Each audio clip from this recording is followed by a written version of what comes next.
In the last video, we introduced the concept of the payback period method, but we only talked about how to calculate it. In this one, we'll talk about whether it is a useful method when it comes to deciding which projects to accept or if we should stick to our net present value method. Now, there are a few problems with this method. Let's take a look at them one by one. Number one is that the method does not take the timing of cash flows into account.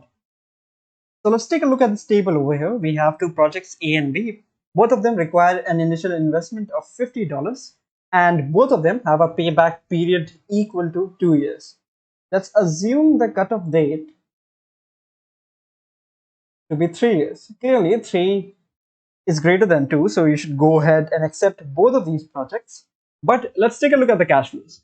In year 1, project A gives you a cash flow of $20 and project B gives you a cash flow of $30. And in year 2, A gives $30 and B gives $20. Now we know because of the time value of money, the sooner you get your cash, the more valuable it is, right?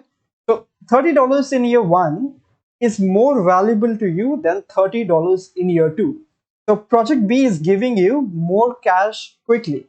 It is obviously the better choice as it does a higher present value. By the way, if you want to confirm this, you can just go ahead and try calculating the present values with the discount rates you often use.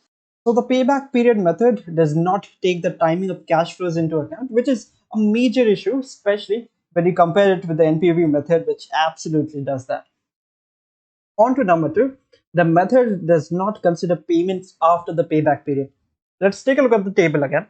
And here you can see that in the third year, project B pays $100 in cash compared to project A, which only pays $50. So project B's net present value is obviously much higher if we assume a 10% discount rate. And it is just common sense to select project B, right? But again, the payback period method does not consider payments after the initial investment is paid back. So it is still indifferent to both of the projects, when clearly you should be preferring project B over project A. Now, these are two major problems with the payback period method. There are other issues as well, such as the method does not have any standard for choosing the cutoff date.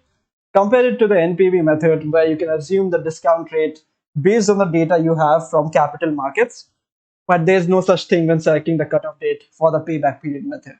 Clearly, the NPV method is much superior to the payback period method, but the payback is still often used.